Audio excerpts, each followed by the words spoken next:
What's up, everybody? Welcome to Ask for Candy, where we talk about healing, self-care, love, sex, relationships, and what it takes to be amazing on the daily. Who I am is Candice Harper, lovecoach.com, honey.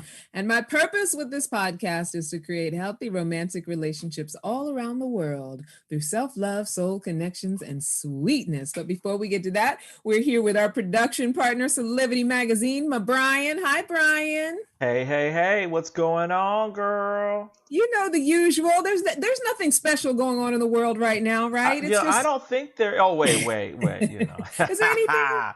Election 2020. Right? Is there's something happening? What's happening? Is there something happening right now? People are exercising their citizenship. Yes, 100%, and apparently in droves. Oh yeah, I mean it's a record. It right now it is a record vote. It probably will surpass 2008 with Wow. Obama. Yeah, something like 100 and maybe up to 170,000 votes this year. Yeah, it's crazy. It's like mad. I mean, y'all know I don't get too political on this show, and what I really try to do is be the anti, because I feel like we're constantly inundated. Right? We're just inundated with this stuff all the time, and it's like I don't know, it's like sensory overload. But it's definitely an interesting time. And what I do want to say to anybody who's listening, that this is a safe space for care, self-care, and love. And Yes. we're not going to focus heavily on it. We know it's going on. I just want to acknowledge that it's a thing. Right. Because I don't want to be tone deaf as if nothing's happening. Right. But this next hour with us together is going to be about self-love, soul connections, and sweetness. Yeah, bring it. Because I don't know about y'all, but I'm tired of thinking about elections. Mm-hmm. I'm tired of thinking I'm about still outcomes, asleep. right? Although you did give me a little hope earlier when you were saying you were giving your positive prediction. So Yes, I'm just going to leave it at that. Yeah, we'll just leave it. Right? So yes, my Brian is also the editor-in-chief of Selflove magazine, which you have to check out. You have to go to Selflove. It's selflovemagazine.com, right, Brian? Where Yes, people can ma'am. go and check it out. And we are live here every Wednesday at 7 o'clock Eastern. You can also watch us at selflovemagazine.com and on Selflove TV. Subscribe to Selflove Magazine on YouTube so you can be notified when we go live. And don't forget to subscribe to our audio broadcast as well so you can listen in your car if you just want to hear my voice. And you can get that on Anchor, iTunes, Spotify, iHeartRadio, wherever you normally download your podcasts. And you can email us at askforcandypodcast@gmail.com. You can leave comments, ask questions, whatever. You can suggest topics, things that are on your mind, things that you're dealing with. I love to talk about them. That's part of how I got tonight's topic. Who's really the prize? Ooh. Right? I saw that. Y'all just don't understand. I see the topics and I was like, wow. Did you feel like you were the prize when you and your wife were first dating? I always like to think that I'm the prize. Everybody likes to think they're the prize. But you also felt like Sasha was a prize as well, though. Oh, right? Absolutely. My queen. Yes, honey. I don't want to put words in your mouth, but I believe that to be true just based on the history and what you've told me. It's definitely a prize. So yeah, that's what we're going to be talking about tonight, because I feel like there's a dangerous way to look at that, and then there's a healthy way to look at that. And so we're going to suss that out and, figure out how we can make that work for us. Figuring out who's really the prize. But for those of you who've been here before, been listening before, you know that for almost 9 years, I've been a relationship coach and a workshop facilitator. You can go to mywellbeing.com if you want to work with me one-on-one. I love to coach relationships, and that's mainly what I do. Also, I'm a professional matchmaker with Luma, a luxury matchmaking service that brings high-end singles together to find their perfect love. And so that's another way that if, you're looking for love and you've got your shit together and you want somebody who's of a certain caliber, that's another way to work with me and, work with me directly, because it's a nice little boutique company. I love it. And all of this is just me living into my purpose, the purpose of loving myself unconditionally and inspiring others to do the same, using their romantic lives as a portal, an inspiration, a catalyst to our highest possible self. Which is what our love life is. We have this story we've been told, this thing we've been conditioned into thinking that it's supposed to be this gift that we're given, whether it's that you're waiting for the white knight or the perfect woman, that person that's going to come and complete you and make you whole and give you everything that you need. Really, our love lives are there to grow us, to help us evolve into our highest possible self, to be a mirror to how we treat ourselves and our relationship with self, and to overflow with love onto others. So yeah, that's why I do what I do. Relationship coaching is my zone of genius. And the best part about it is that week to week, I get to grow and learn as I interact with hundreds of people around the most intimate parts of their lives. I get to take people on their journey from caterpillar to butterfly, unhappy with their love lives or their partners, to ecstatic. And I get to teach people how to get out of their own way and tap into love as a limitless resource, which it is. Don't you feel like love is limitless, Brian? Yes. I do too. Absolutely. I strongly believe that. Like a cup that overflows and overflows. Yeah, or like bottomless mimosas at brunch. Ooh, I like yours better. The vessel just keeps filling back up. When we allow it, it's a bottomless vessel. It can just keep filling back up. Now I want a mimosa. Right? I hear that. But yeah, and it's a self-filling vessel. We think that it's, we got to get it from somebody else. So we got to be good enough, that we got to beg love from others and work for love and all of that stuff. And that is part of the reason why I want to do this topic tonight. Who's really the prize? So someone made a meme of a Steve Harvey quote. And I don't know, Brian, if I've mentioned Steve Harvey since we started working together. I have very mixed feelings about Steve Harvey. Uh-oh. Or at least the stuff that he pushes or that he promotes, because I think he means well. And I think that he's, loving in his message. He wants people to have happy relationships. And he's, definitely coming from a place of a level of wisdom. He's an older gentleman. He's been married a couple times. However, I think he teaches people sort of a manipulative way of getting into relationships. I don't think he's necessarily pushing real intimacy. I think he's teaching people how to play it as a game. Yeah, you took the words out of my mouth. I do feel the same way. Yeah. And it's a little like pickup artist like that guy did that. The pickup artist, he would write all these tips and tricks and things like that. Right. You got to outmaneuver the other person. Yeah, outmaneuvering. And it's like, but are we really do we want it to be like a competitive thing, right?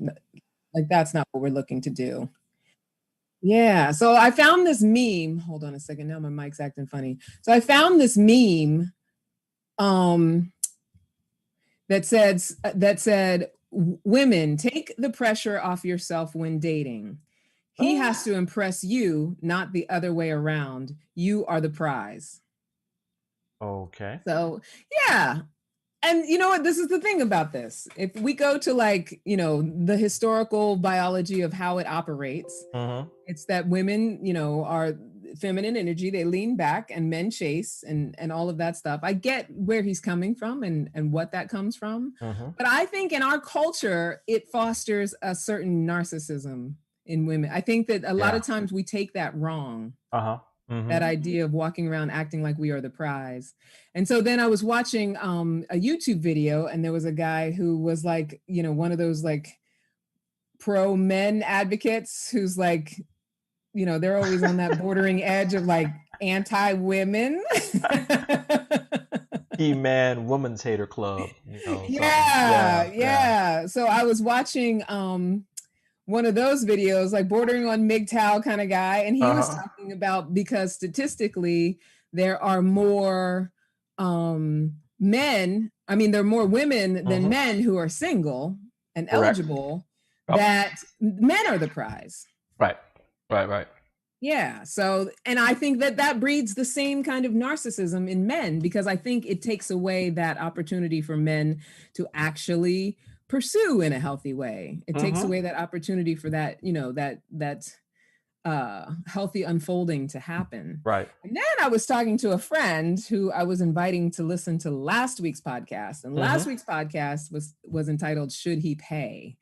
And before listening to it, he mentioned that he'd always seen the topic of whether he should pay or not to be about equality, right? And he said, and I view myself as the prize, which I thought was very interesting, because, it's like I'm saying that we go Dutch treat, because that's what equality is all about, but I'm the prize. So, I don't know, we go Dutch treat, or the woman has to pay, is what that sounded like to me.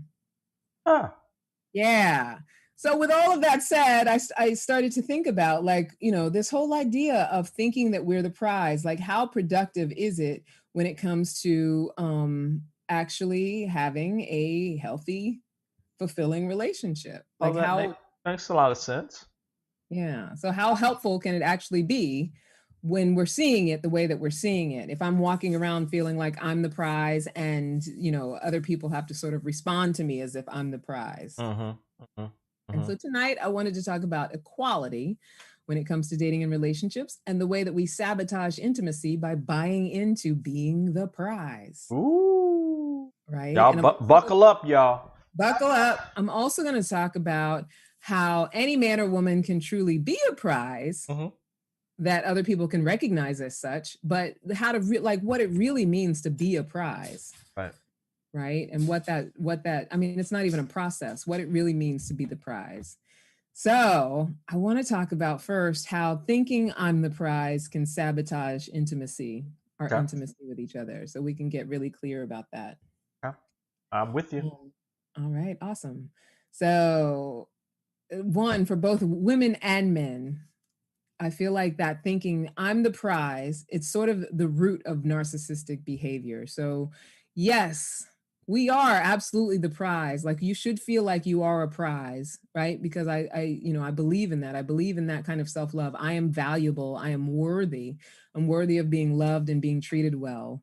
But the only one of us that anyone should be concerned with knowing and believing it is ourselves. So as soon as we start to concern ourselves with other people seeing us as a prize, we kind of put ourselves in a position of needing for someone to validate our enoughness, right? So if I say I'm the prize, so that means that I don't have to do certain things, you have to do certain things for me. As soon as we enter into that conversation, it's like we're automatically putting ourselves in a place of validation. So if you're treating me a certain way, you're treating me like I'm the prize, then that's what makes it true.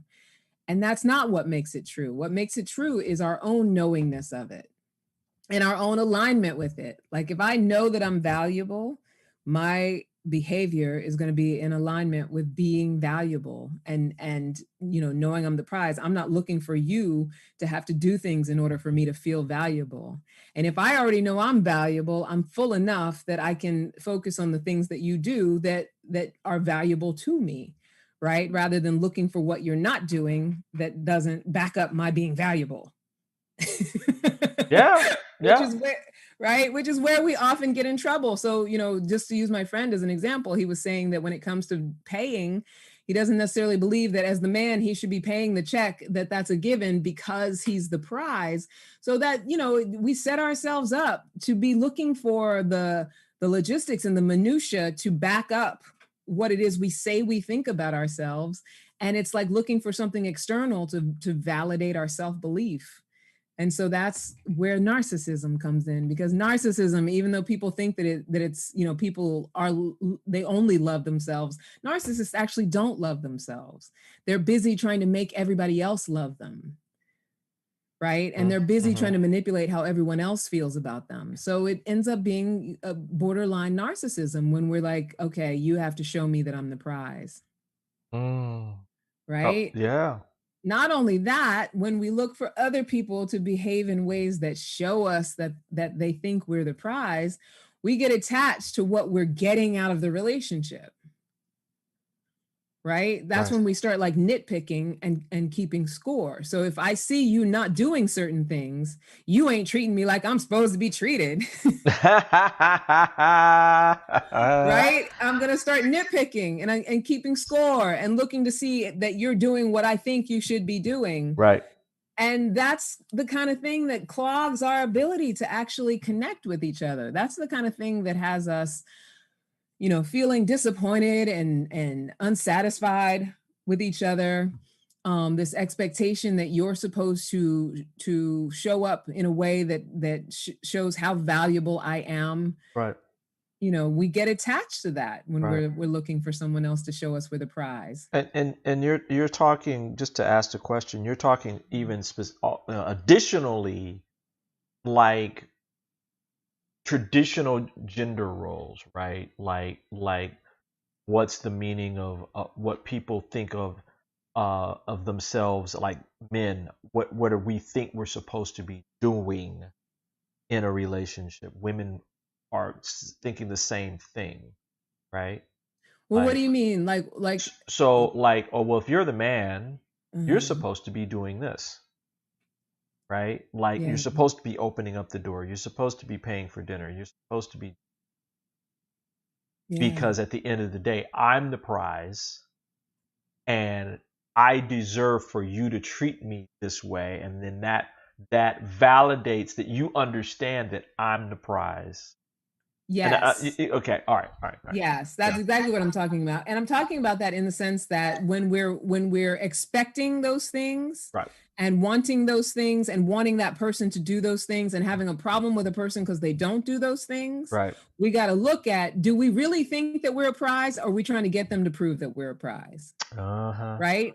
And Right, there's nothing wrong with those things. Like, I think that a man who really believes he's a prize will do those things, right, because when we believe we're a prize, we want to be loving and overflow right, and right, be in our natural, maybe their natural chivalry, or a woman wants to be in her natural, nurturing, affectionate place, or, right, natural ability to be impressed and pleased, and right, show acknowledgement for that. right. Like, That I that don't makes think there's sense. anything wrong with enjoying those things. What happens is when we expect them Right, based on feeling that we deserve them, right.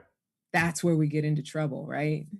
So it's seeing yourself and the other person through the filter of that mechanism of the validation of being a prize, right? Yeah. Like you're just saying. Okay, I got you. Yeah. Yeah, I love it. Rather I than mean that's shoot.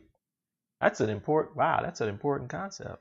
Right, rather than just seeing yourself through your own perception of yourself and then choosing to align with being a prize, right? So that's who I know I am. I know I'm valuable. I know I'm a prize, and those who see it are going to be the ones that will magnetize and gravitate towards me, and I can just enjoy that. I don't need to like have expectations of them, because they'll see it. And what do we do when we feel like someone's very valuable, right?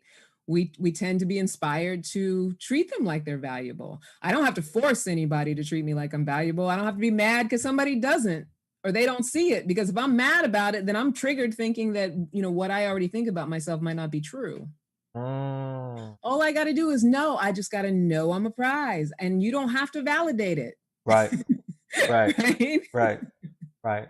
I am a You know? loving, such and such, all those characteristics that you feel for yourself, right? Yeah.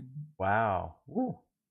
Like I Yeah. said, y'all, buckle up. And that leads into the next one, because when we are attached to what we're getting out of a relationship, it doesn't take long to be disappointed. Right? So if I come into the relationship with the framework of I'm the prize, and so I'm not going to do certain things and I'm going to expect certain things based on being the prize, it's not going to be long before that person disappoints you, because even if they see you as valuable on some level, especially in the beginning, there's going to be days where you don't feel so valuable to them. Hmm. Right? And if the expectation is that someone is always there, able to view you as a prize, treat you in a certain way, you're going to at some point be disappointed with that person. Right, right. And I'm not saying that we have to avoid ever being disappointed, but this is how we set ourselves up for these relationships that they burn hot for a while, and then in a few years it's like, well, you're not filling me up like you used to. You're not validating what I haven't decided about myself. You're not lifting me up and filling my tank and doing all the things that I need for you to do. This is the story we tell ourselves, and then that's why our relationship starts to break down. So this has a Right. lot to do too about, again, going back to even the first show in terms of becoming self-aware and working on those internal things so that you can see yourself through in almost like a divine where you see your open heart, you can see yourself from a love, from a place of pure. Yeah, no, absolutely. I mean, that's Okay. what that's sort of the Trojan horse of everything, right? Right, right, right, It right, always right. We're in it always Troy. it always goes back to that. It always goes back to, what's on the inside is what's going on with my relationship with myself. Mm, But this idea that, there is a distinction between what is real self-love, what is unconditional self-love, and then what is narcissism. And I feel like, because the way we are culturally and in our society, there's just such I don't know, there's like I don't know what the word is for it, but this belief that loving myself and taking care of myself is all about how I block off and manipulate everyone else in my life. Mm-hmm. So, you have to see me a certain way, you have to show up a certain way. Otherwise, I'm putting up my boundaries, I'm cutting you off, I'm looking for red flags on you. I'm trying to decide if you're good enough. Like all of that is from a place of lack, and it's from a place of not having fulfilled the relationship with myself. Because if that's what I'm focusing on, then I'm not leaving the bandwidth to be in my own business, which is the business of being in a good relationship with myself. I don't need for you to be anything if I'm in a good relationship with myself. Right. But if you are in a good relationship with yourself and we attract each other, we can then, build something that's healthy. Doesn't mean it'll always be perfect. Doesn't mean we won't ever fall out of favor with each other. But it just means that as long as we don't have this expectation that the other person fill up something that we're not filling up, then we have a chance for some sustainability, because we exhaust each other with this idea that there's something or some way that you're supposed to be that is supposed to validate my relationship with myself, how I see myself. Right. And that's sort of at the root of all of it. It's at the root of almost all problems that couples have, and why dating it can be so rocky. And what I find is that I do a lot of feedback calls and debriefing calls with people that I match together and send on dates. And what is very often the case is that people come back feeling like that person didn't treat me like I wanted to be treated. That person wasn't good enough for this reason, that reason, or another reason. That person, has these issues, so they're not going to be able to be what I want them to be. When we're doing that to each other, it's like we cut off all possibility for what intimacy truly is, which is, I love myself so much that I'm okay with sharing myself with you, even those things that I wasn't always proud of, those things that, maybe society doesn't think are so great. And so many of us have things about us, whether it's, illnesses that we've been through, or, financial secrets, or dysfunctional family stuff, or whatever, things that we shame ourselves around.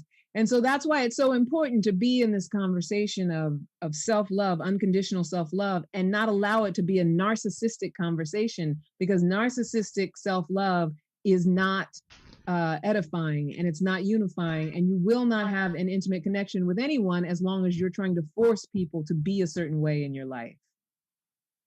Yeah. Right.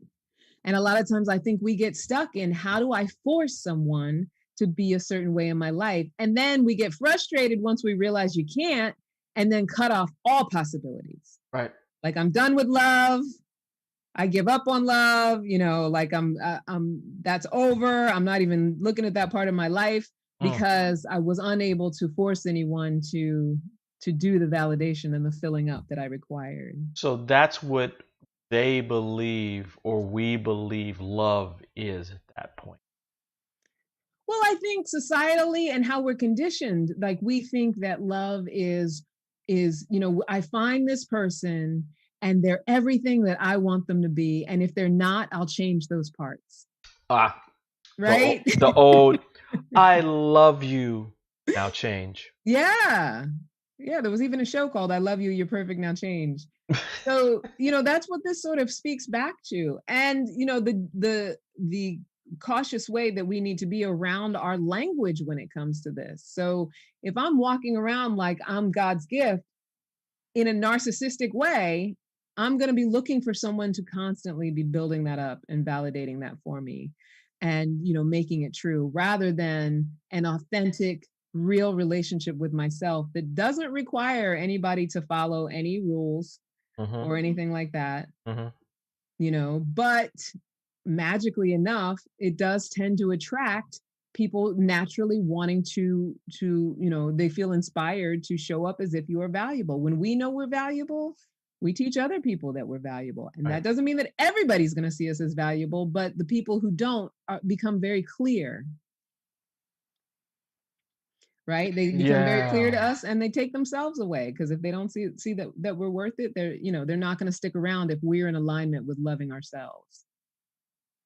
Or maybe they elevate too, right? Or maybe they elevate too, especially if we have no attachment to them elevating too. It's really about that self relationship. Whether or not in a relationship, it's that self relationship that comes first. So, yeah. Oof. I'm digging this topic, Candy. Oh, good. I'm Yeah. glad. Yeah, I'm this is glad. yeah, I mean it's you know, like I know some people out there might have heard some of similar concepts before, but the way you're framing it, it's like beautiful to kind of come back to. Like you said, it's the the Trojan horse of all things relationship, you know. Yeah. And it's also just about, yeah, like I feel like there's nothing new under the sun. But what we Right. really have to Right. do is just always be cognizant of how we create with our words, our thoughts, and our beliefs, right? Mhm. So, usually what we're talking about each week has to do with, when I'm talking to people, screening people for dates and talking to them about how to match up and, what to be allowing of, what to accept, how to attract, all of that stuff. All of this falls under the fact that we have a lot of negative conditioning when it comes to love and relationships. We have a lot of conditioning that doesn't work, which is why we have such a high divorce rate, right? Mhm. And a Mhm. lot of that comes from the language that we use, the way that we frame things, the way that we try to fix and mend after we have been hurt rather than heal it. So it's like, oh, I was hurt, so now I'm never going to deal with anybody like that person again, Right.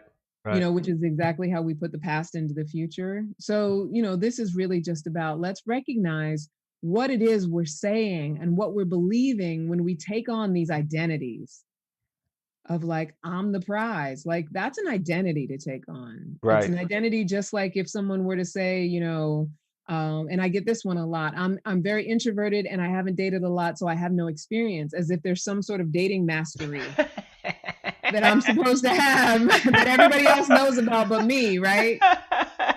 Like there's some skillful way to do it that everybody else knows and I don't know because I've only had, maybe a one relationship, or I haven't dated very often. I get that one just as well, Right. Right. you know. But the idea is to be aware of these identities and realizing that we don't have to take them on. And if we do, we have to be really clear about what it is we're saying and believing. Being the prize doesn't mean you get to insist that everybody treat you like a princess. Or if you're a man, being the prize doesn't mean that you sit back and let a woman take care of you financially because you're the prize. Oof. That's toxic. Both of Yeah. them are toxic Mhm. to relationship, to intimacy. They're not connective, right? Yeah. So do you Absolutely. want to take a little commercial break? I want to Yeah. Why don't we do check my that? audio. Let's do that, because then I want to talk about who truly is the prize and how to actually be the prize. Yeah. All right, let's do it.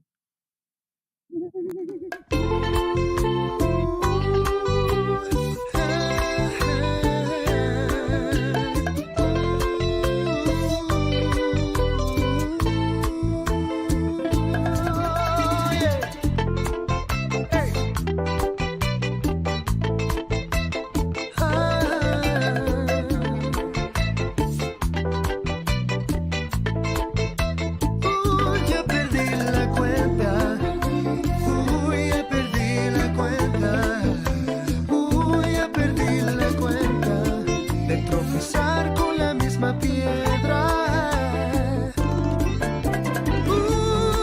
Ya perdí la cuenta, no sé cuántas veces más voy a caer.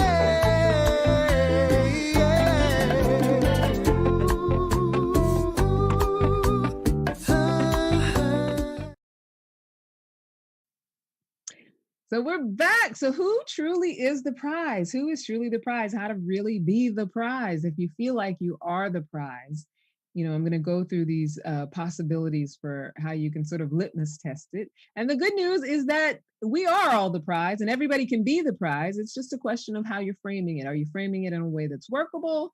Are you framing it in a way that's, standing in your way and not connective and leading you down the road of narcissism?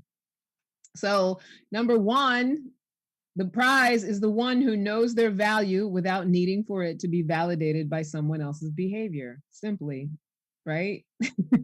Damn. Drop the mic on Yeah. that one. Like you're instantly the prize if you know that you're valuable without anyone else having to say it. And that includes not just your lovers, your parents, your friends. I'm not saying that we can't enjoy and acknowledge and love it when we get accolades. Everybody loves that, right? Everybody loves to be acknowledged and appreciated. There's nothing wrong with that. We're human beings. But when you are truly the prize and you know you're the prize, you don't need it in order to know that. Right? You don't need Exactly. to be validated. It's something that you yourself can reinforce for yourself. And naturally, everyone around you will actually give you that appreciation, that acknowledgement, and that love. And you don't have to look for it. You don't have to manipulate it out of them. Who else is truly the prize? The one who is filled to overflowing. Right? So anyone you're in relationship with, obviously we all have our good days and our bad days. But if for the most part, whether it's a friendship, a familial relationship, or a romantic relationship, if you are in relationship with a person who fills themselves up so that they can overflow, they don't compromise themselves in order to love other people, and the love that they give to other people is not martyrdom, and it doesn't require anything in return. Like, and those people, right? Can you think of people in your life, Brian, who just love you? And it might be familial, but people who just love you, and they don't say, well, you got to give me something back, or not that people always say that verbally, Right. but even with their actions. Right. They're there. It's always like, oh, they're always like in the present moment with Yeah. like there is no like, oh, well, they're waiting, not like they're waiting for you to do something or anything like that. They're just right there in the moment. They're enjoying you as you in that moment of time. Yeah. It's beautiful. It's a beautiful thing. And I mean, for me, like all the like people who are in my closest circle are all people who, I can just overflow onto, and I feel their overflow onto me. And there's not that, because as soon as I start to feel that, I don't know about you, but personally, as soon as I start to feel that, where it's like you owe me something, or I owe you, like to me, I'm like, yeah. It doesn't feel right. And I always feel that there needs to be clearing behind that. If that starts to come up with someone, right. That feeling that we owe each other in some way when we're in relationship. And I feel like in romantic relationships, people are often like, well, if they're not giving me what I want, or if they're not giving me back what I give them, or they're trying to leverage, like, I do so much for this person, and how much are they doing for you? Remember that Janet Jackson song, What Have You Done For Me Lately? Blum, blum, blum, blum. Exactly. So like, we in romantic relationships, we tend to get into this thing where it's like we're looking for them to be doing as much as we're doing. And then sometimes we speak different love languages. So sometimes they're not giving it to us the way we like to give it, or we like to have it, and we're giving them what we actually would enjoy, and feeling like, we're burdened and overwhelmed because we're doing more in the relationship, or we love them more, and all of that stuff. Like, that's not either of us being the prize. When we're in that conversation. Right. Right. And I'm not saying this like it's easy. When someone returns what we give them, there is a certain level of reassurance in that, like reassurance that you're giving it to the right person, or reassurance that, this is the person you should be with. But it's just the looking for it is where we get into trouble, and the expectation of it, rather than I'm in this relationship to give, not to get. And what I get, I appreciate and acknowledge. But what I give because I want to give it. Two people in the relationship with that attitude, though, you'll never go wrong. They'll be together forever. Right? Then another one for who's truly the prize, the one who doesn't expect recognition, but accepts, appreciates, and acknowledges it with the same and more. Right? Yeah. And I get that there is a certain biological dynamic when it comes to men, when it comes to pleasing and impressing. And, obviously women as well. I don't want to like generalize the genders, but Dr. John Gray talks a lot about, with masculine energy, and how men do want to please a woman, and they do want to feel like a woman is pleasable, whether it's sexually or, in life. They want to be able to create and build and, have a woman to impress with it. And, there is a natural inherence to want to have that sort of like respect for what a man brings to the relationship, right? So I'm not discounting that, but it still applies that when there's an insistence that someone respond to us in a way that feels like that, it cuts off intimacy. But when we leave room for someone to appreciate us and then we acknowledge their appreciation, that's how we connect. Rather than, woman, I did this, that, and this for you, and you ain't even happy. Which is what often happens, right? Like, I Right? did all this for you. Yeah. Where's my appreciation? Where's my appreciation? Where's my respect? Where's my this? Where's my that? It's like, that's where we get into trouble, is by looking for it. So the one who minds their own emotional business and takes responsibility for it, that's someone who is a prize in your life. Meaning, like, if I, I have agency over my own emotions, then I don't have time to be analyzing you and telling you about yourself. Like, I only can work through and heal my own stuff, right? And when we have agency over our own emotions, we are a prize. That supports us in being a prize to someone else, because we're not always blaming the other person for how we feel. Like, when you did that, you made me feel this. Or I have a couple of friends, they're a couple, and the one is always blaming the other for her state, like her emotional state. It's always her partner's fault. Like, if you didn't say that like that, I wouldn't be feeling like this. Like, she even like puts it in that kind of language. Wow. So I think that, when we find ourselves in partnerships, blaming the other person for how we feel about things or how things land on us, it's just not connective. People do it all the time. Don't get me wrong. I'm not, saying that it's sinful or shameful, or that, that it's something that people should know not to do. Right. We don't know not to do it because that's what we're raised with. That's what was exampled before us. Is like, you treat your romantic partner like they have a responsibility to make you feel a certain way. Right. If I want to feel good, it's up to you to make me feel good. If I'm in a bad mood, it's all your fault because you didn't do the things that I wanted you to do. If I'm feeling annoyed, it's because of something you did. That's what we do to our romantic partner. They're the closest one to us, and they're within easy reach, right? But the willingness to just take responsibility over all those emotions, all those judgments, all of those things that we tend to do to our partner, that actually has us be a prize. Right? Think about anybody you've ever dealt with. I don't know, I don't want to be digging into you and Sasha's marriage. Okay. Think about any time where you felt like, or think about just a friendship, to keep it light. Like, where someone really just took responsibility for how they showed up. Yeah. I've been there. Right? I've been there. Again, it's a very in the moment, in the present moment kind of feeling, like there's no judgment. Yeah. Like, you don't even want to judge. Like, when you know someone and they take responsibility, you don't even want to judge them because you get it. Right. Like, when someone can just admit, you know what, I'm human. This is how I felt about that thing. And this is where I went. Maybe after when we were talking and you said that thing, or when you didn't do that thing, I told myself this. And so that made me really angry because I was like, in my story about it. Right. Which is very different than, when you didn't take out the trash, that's it. I'm pissed off now. Oh, you got it started now. Right?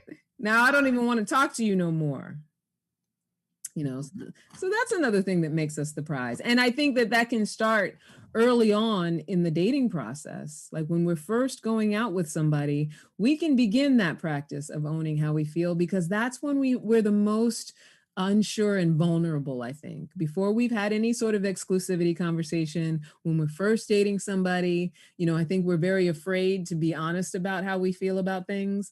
But when we're honest and taking responsibility for it, that's what grows that relationship into the next level. Right?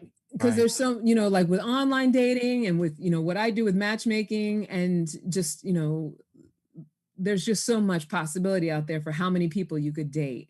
right? And I've had people who, with matchmaking, who've gone on like, 40, 50 dates. And people who don't have a Wow. matchmaker, who go on like, I had a friend who 1 year she did 100 dates in 100 days. Like, people go on a lot of dates. Wow. That's like a movie. Right? It totally is. Like, it should be a screenplay, actually.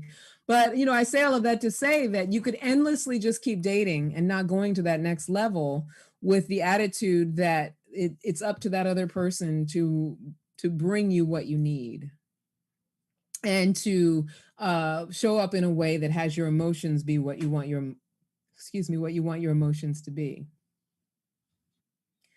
Right. So if I say that I want, to have fun, and I want us to go out, and, I want it to be light, and I want us to be able to have a sense of humor and have fun together, but then I expect you to bring all that. Like, I'm just going to come in whatever mood I want to come in. Right. And that if you do that, then I'll be all right. Yeah. And then what happens if that other person doesn't do that, or if that other person is playing off of whatever my attitude is? Then it ends up falling flat and it doesn't happen, right? But if I say, these are the things that I want, and I'm going to generate them, I'm going to align with them, I'm going to overflow and produce them, and I'm committed to having fun no matter what. I mean, I've gone on dates with people where I committed to having fun no matter what, and they were just ridiculous dates. There was no way I was going to be able to be with this person long term, just because we weren't right together. But I still had a great time. Do you think that in part is like you showing up with authenticity? Like, yes. you're showing up as all of you, and that you've released the attachment to whatever the outcome of that date is? Yes, that's 100% what it is. And the way to do that is to just be not just authentic and real about who you are and how you are and what you're feeling, but also responsible for who you are and how you are and how you're feeling. Not blaming that other person. Right? Okay. I like that. Okay. Yeah. And that early dating area is the best way to start practicing that, because that's sort of our field of practice as we're evolving into a relationship. Not the person. Oh, I've only had one date in my life. Oh, Sasha's your only date ever, right? we met once and we got married. Yeah. The magical fairy tale. But yeah, it does come down to that. Like, it comes back to, okay, if I know I'm the prize and I know that I'm valuable, I'm so in love with who I am that I'm okay with the things that aren't so great. And so I can own them. I can own being wrong about stuff. I can own that sometimes my behavior is not perfect. And that's another thing. We're always so afraid to admit that how we've behaved is not so good, that we always want to blame it or cast it off onto that other person, right? Exactly. Yeah. So that's a big one. I mean, I feel like with that one, if you really want to be the prize, be willing to be responsible for your own shit. Wow. Yeah. None of us is perfect. And being the prize doesn't mean being a perfect person. Right. It just means owning that I'm not a perfect person, loving myself anyway. Right. That's a good thing, because that gets into things like being like, like a people pleaser, or those kind of scenarios, right? Where if I see that you're not always happy with me, then that means there's something wrong in the relationship. Yeah. Right. No, totally. You're absolutely right. Yeah. And that's the thing too. It's like, when we start out early with that being able to take responsibility, with the being a people pleaser and all of that stuff like that, those layers don't get to take over. Because if I start out early, right, and I'm filled up enough that I can take responsibility for my own emotions and things like that, I don't put you in a place of having to please me. And if you are a people pleaser, that's like one of the most dangerous things, when you are dealing with a people pleaser, and then someone who is narcissistic, or someone who feels like they have to manipulate love from people. It's like, over time that wears away at both people. Right. And it becomes an abusive relationship. it becomes abusive, and it may not be physically abusive, but emotionally it starts to take its toll. It starts to wear on you. And Right. someone who people pleases, usually it's because they want that person to validate their enoughness, right? But then nothing they ever do is good enough. And it's not good enough to them either, because the reason that they try to please people is because they won't let themselves be good enough. It's a vicious cycle. Right. You You're right. I know? mean, that the toxicity between those kind of personalities can get really, really. Yeah. But it all comes back to the same thing. It's, if I'm loving myself enough that I'm willing to own my shit, if I'm willing to own it and not make it wrong and not shame it, and just be, flat about this is what it is, and not make it your responsibility, not make it mean that you have to act a certain way in order for me to be okay. If I don't have to cast those rules onto you, then what I'm offering you is a valuable intimate connection. I'm offering you just a peacefulness, right? Like, you don't have to work to be good enough for me, because I don't have to work to be good enough for you. It's like, we come together, we already know that we're enough, and we overflow onto each other. We're not always perfect. Sometimes we fall short, but we're allowed to do that, and it's okay. And we can own that that's okay as well. We got to start giving each other a break. Yeah. Yeah. You're right. I mean, that's what this comes down to. I feel like, as people, as a culture, socially, and especially when it comes to dating and romance, it's like we have to start giving each other a break. And that kind of sums up probably the last 10 shows. I mean, what do the people out there think about that? I know, right? I want them to chime in. I got some people. I have John, Carl, and Brian, and Dennis. Hi, you guys, for watching. Hello. You guys can chime in about that. But yeah, we really have to start owning our own shit, giving other people a break. And the only way to give other people a break is to start with ourselves. Right. Like, once you start with giving yourself a break, you can give other people a break. Like, let go of the facade. Yeah. Right. That you think that you need to carry with you and present to the world. Yeah. If you feel naturally that you're a giver, or that you love giving, being that way, then just be that way. Exactly. Just be that way. You don't need any validation around it. Nope. That's just that's the way God made you. And allow yourself to attract from that place. Like, I think we're so busy worried about, if I'm a giver, I'm going to give too much, and then someone's going to take advantage of me. Well, that comes from having conditions on your giving. You're not really allowing yourself to be authentically a giver if your thing about it is that, well, I gave too much and then they took advantage. Well, what's giving too much if you're a giver? Right. Exactly. It wouldn't even be in your consciousness. Yeah, it doesn't mean that you don't have boundaries. Yeah. But even in the boundaries, you don't move into the judgment of that. Right? Yeah, like if you're naturally a giver, obviously it's like, you give to yourself first. If that's truly who you are, you wouldn't even have to set any boundaries. You would know how to give to yourself so that you could overflow on other people. If that's what you're naturally a giver. If you're a giver from a toxic place who just wants, like a people pleaser, and just wants people to validate you, then that's going to be in your consciousness, that people use me, that people take advantage of it, and they didn't give me anything back, because you went to give hoping that you were going to get something back, with an attachment that something back was coming.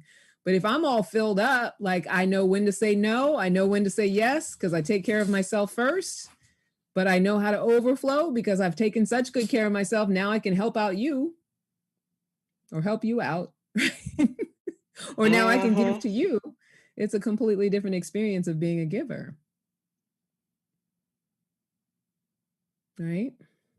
I don't know. Or the one who wants to provide to the other from their strengths. So whether it's that they want to give nurturing support, right? Or, fulfill the other person's basic needs, like cooking, physical touch, time and attention, financial provision, creative expression, all that stuff.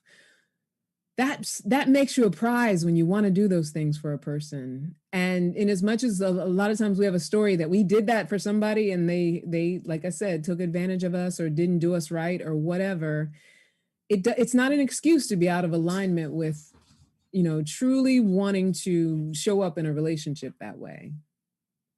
And, there might be some risk to it. There's risk to it if you're attached to it, having something come from it. But if you're willing to go ahead and do that, the likelihood that you're with someone who can do the same is going to increase, right? Because you're aligned with who you are. And our free sharing of ourselves, with another person, it makes us a very valuable prize. That's when we're the prize. When I'm willing to share myself freely and share my talents and my gifts freely, that's so valuable. Think of Beyonce on stage, right? Although she ain't doing it for free. Lord knows those ticket prices. Right. We wish she was doing it for free. I wish she was doing it. Well, back in the day, I wish she was doing it for free as many concerts as I've been to. But she's a perfect example of just, because there's a lot of artists that charge a big ticket price and they do what they do and it's great. There's nothing wrong with it. But she's a perfect example, like her, like a Michael Jackson. Like they as performers, they would just leave it all on the floor. Right. Like you would be willing to pay more for that ticket. Right. And that's the same way that we can show up in relationships, depending on who you are, not meaning that you have to be booty shaking and flipping a wig. I'm saying that depending on who you are, you leave it all on the floor. Right. Live into who you are 100% always, whether or not you're in a romantic relationship, because when you're doing it in a romantic relationship, someone who's good for you is going to value that you leave it all on the floor. Right? Like I came to play. I came to be exactly who I am. And if I don't feel up, it's showtime. It's showtime. And if I don't feel up for it, I know how to take care of myself so that I do feel up for coming to play. Like, it's really just about, and in these days, what with COVID and all this political shit and everything that we deal with right now, it's like the key here is how do we get back to what I believe this world is, this existence is, which is our chance to walk around in this human suit and play and experiment and see what's possible and be adventurous and exploring and love each other and be understanding and have experiences that are of this world for as long as we're here, right? Right. So how do we get to do that unless we allow ourselves to be 100% ourselves and allow ourselves to be okay with all of it about ourselves, right? So that we can share that with someone else. Even what we believe is the good, the bad, and the ugly, right? Absolutely. Just own it all. Own it all, especially these days with all the crap we're going through as people. Right. Own all of it. Right. Own that, watching too much news makes me sad. Own that, you're afraid about all this COVID stuff and that you own that you're afraid about all this COVID stuff. If that's how you feel, right? Right. It's okay to be in that space with that and with whatever's going on in your relationships as well. Like I own that I feel mistrustful and fearful because something you did was similar to something I went through a long time before. Right. And I'm telling myself a story that it's going to happen again based on having experienced something similar. Own it. Right? And give it over. Be expressive.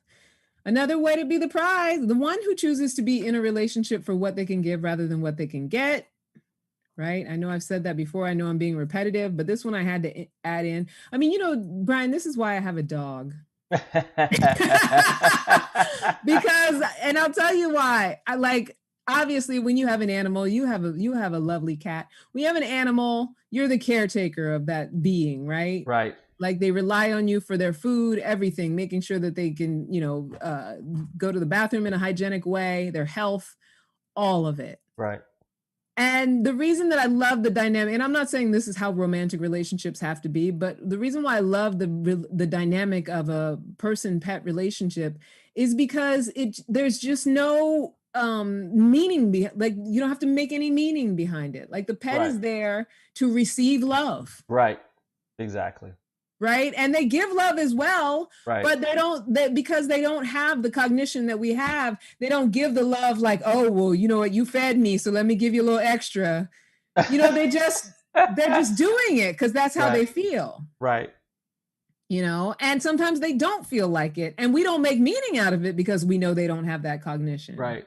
Right. But if we could approach our human relationships in that way, where we're not always trying to make it mean something that our partner doesn't show up in a certain way, we could have a similar kind of relationship in that it's what it is without having to manipulate it. Right.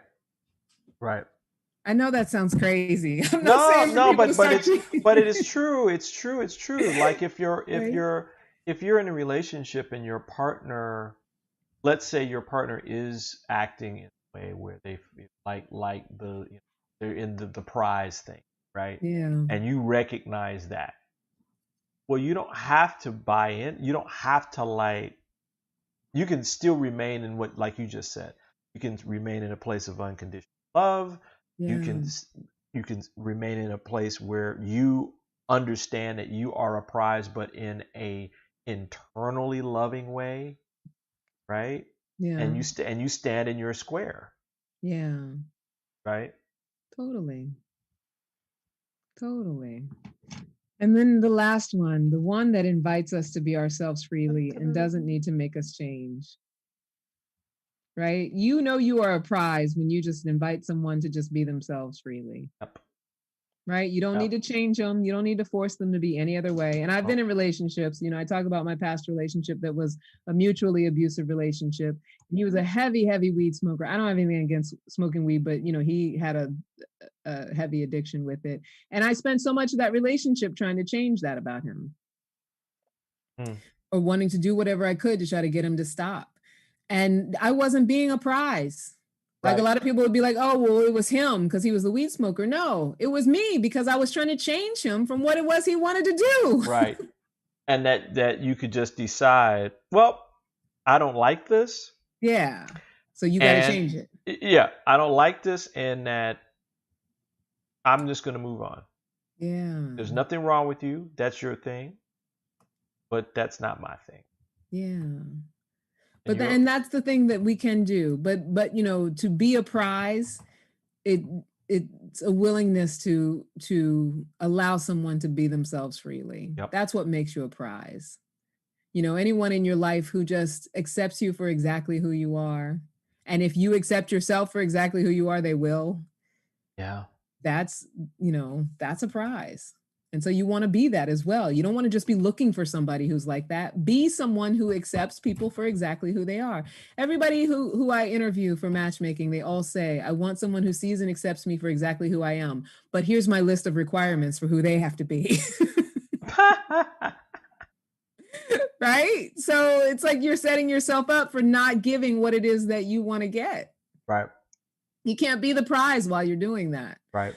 For anybody who's out there saying I'm the prize, but because I'm the prize, here's my list of requirements. It's like, it doesn't work that way. You got to be what it is that you want in order to receive it. And it's the same thing with love. If you want to receive love, you have to be love. If you want to receive acceptance, you have to be acceptance. Be the change that you seek, that you wish to see. So the takeaway is that when we really are a prize, we don't need anyone to prove that they know it by meeting our requirements of them, and we will naturally attract other prizes and nature will take its course. In other words, when we love ourselves, we don't have to expect anyone else to. They just will. And that's it. Wow, great show. Did you enjoy that one, Brian? I loved it. Enjoy that topic? I loved it. Yeah. Really do. I mean, it's deep. It's something that I think all of us, that's a daily kind of practice. Right? It's an ongoing practice. It's not something that, oh, well, I got that. I got it. Yeah. I got this. It's the ongoing practice. And spoiler alert, it's what I will always be talking about. What is the underlying thing is that it's all about unconditional self-love and self-acceptance. And the distinction between that and a narcissistic self-love, which we get confused all the time. Right. All right. So if you want to work with me, you want to join the Epic Healing Circle on Monday nights. Every Monday night, we as women come together as a community. We'll be causing personal transformation when it comes to communication, forgiveness, self-love, mother-daughter relationships, purpose, friendship, all the tools we need to be as big as we were meant to be. And yeah, we're on collective number 2. The first workshop is free. You can join the group, join the ladies. We had a fantastic session last week, or this past week. We just started our forgiveness module. Also, thank you so much, my Brian, Solivity Magazine. Oh, you are so welcome. It is a pleasure. Always a pleasure, passion, purpose, and living. So I want everybody to go check out solivitymagazine.com. We're doing big things. We have that big thing coming in December, right? Yes. And I will post information in the chat so that people can check it out as well. All right. And we can be teasing about that more as we go along, right? Mm-hmm. Also, shout out to the Ask for Candy podcast group. You can follow us on Instagram at Ask for Candy Podcast, at Candy Love Coach, at Solivity Magazine. Don't forget to subscribe to our YouTube channel. And yeah, email us, askforcandypodcast@gmail.com. And until next time, never forget that you are a love machine. If you ever start to feel like you aren't getting the love you need, just make more and ask for candy. Bye now.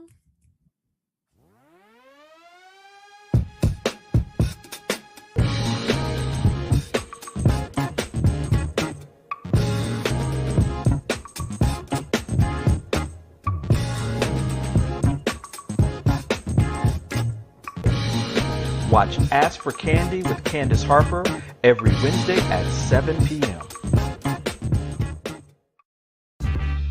Solivity Magazine brings you the best in inspiration on Solivity TV.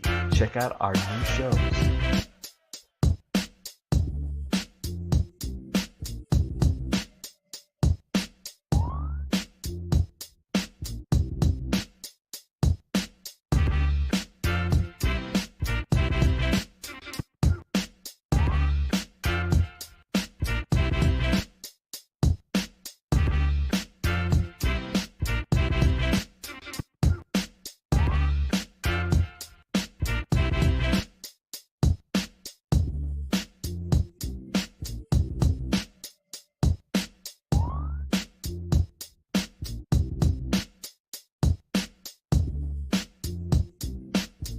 Mark your calendars for Solivity Magazine shows by going to solivity.com now.